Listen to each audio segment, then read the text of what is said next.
Frederico Dávila, nosso entrevistado, nosso convidado de hoje aqui nessa conversa ao vivo pela Rede Brasil de televisão. O senhor considera que São Paulo precisa ter uma voz em Brasília ligada ao agronegócio, agricultura?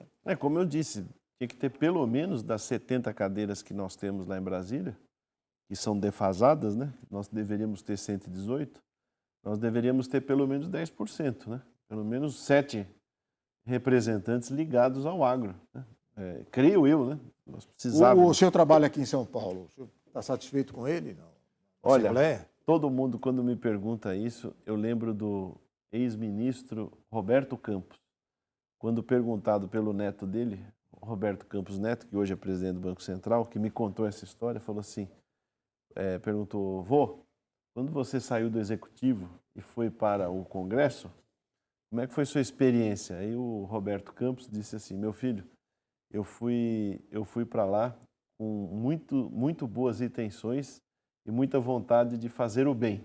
E fiquei feliz de ter impedido que fizessem o mal. Então, aqui na Assembleia Legislativa, eu fiquei feliz de muitas vezes ter atuado muito como goleiro, né? Impedido de terem feito o mal contra o produtor rural, contra a população, não só rural, mas também urbana. Afinal de contas, quando você castiga o homem do campo, quando você pune a produção, o setor produtivo, automaticamente você está punindo a população urbana e principalmente a população mais pobre, que é o que nós vimos aí com o caso do projeto de lei 529, que depois virou lei, infelizmente passou com apenas um voto na Assembleia Legislativa, que deu um cheque em branco para o governador aumentar as alíquotas de ICMS ao seu bel prazer. O senhor fez oposição ao governador João Dória, né? Pode dizer alguma coisa do governo dele? Irmão, no segundo turno da eleição de 2018, eu apoiei ele, pedi voto para ele, fiz material com ele. Ele foi junto com o Bolsonaro, né? Apaziguei, porque o Major Olímpio tinha pavor dele, apaziguei os ânimos entre o presidente Bolsonaro e o governador João Dória. E em maio ele já começou a dar umas estocadas no presidente, junho mais um pouquinho, julho, aí teve recesso, e eu ainda fui até novembro, né? Até novembro novembro de 2019 eu ainda fui acreditando que pudesse haver algum senso de espírito público no governador João Dória. Depois eu vi sinais chegaram, informações chegaram, ações chegaram. Mas basicamente pelo distanciamento dele do presidente Bolsonaro? Não, também, mas principalmente, primeiro comigo, e depois o presidente já tinha me alertado, falou, esse cara não presta, esse cara não tem caráter. E eu falei, não, presidente, vamos conversar, não sei o quê, babapá.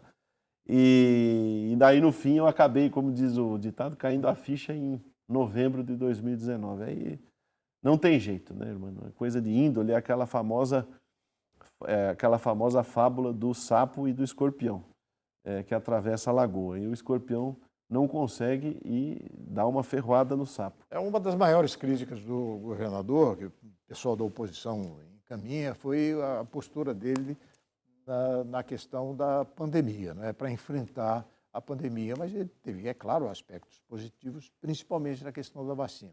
Mas o senhor, naquela época, foi contra, inclusive, me lembro, contra a exigência de um atestado da vacina. Esse é o passaporte vacinal. Passaporte da vacina. Passaporte vacinal. Queriam fazer uma coisa que era absurda, né?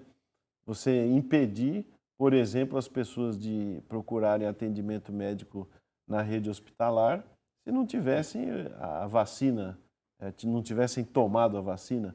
Proibiu acesso a equipamentos públicos, caso não tivessem a vacina. Isso é uma completa barbaridade. Eu conheço muitas pessoas que tiveram sequelas, algumas mais leves, outras mais graves, por causa da vacina. Não sei se você viu hoje pela manhã, tem uma ação coletiva na Itália das pessoas com mais de 60 anos contra a administração federal por conta da vacinação para esses idosos, que causou diversos problemas.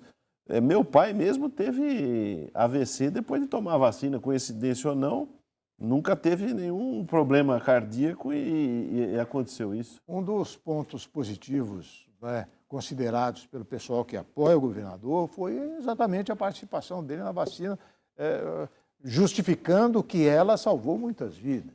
Né, e a insistência do governador em reconhecer a Coronavac, não é? Naquela época, que foi que ele anunciou a primeira pessoa a ser vacinada no Brasil, a Coronavac.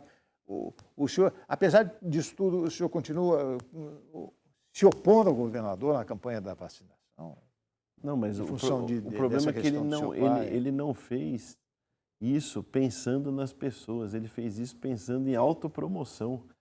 Quando a gente lida com o escuro, com o indefinido, com o desconhecido, você que teve fazenda lá em Angatuba vai lembrar. Lembra quando veio o plantio direto, que não precisava passar grade, que não preconizava você plantar em cima da cultura anterior? Foi uma evolução. Né? Todo mundo falava, mas como? Como é que eu não vou passar grade? Como é que eu não vou passar niveladora? Passa o herbicida.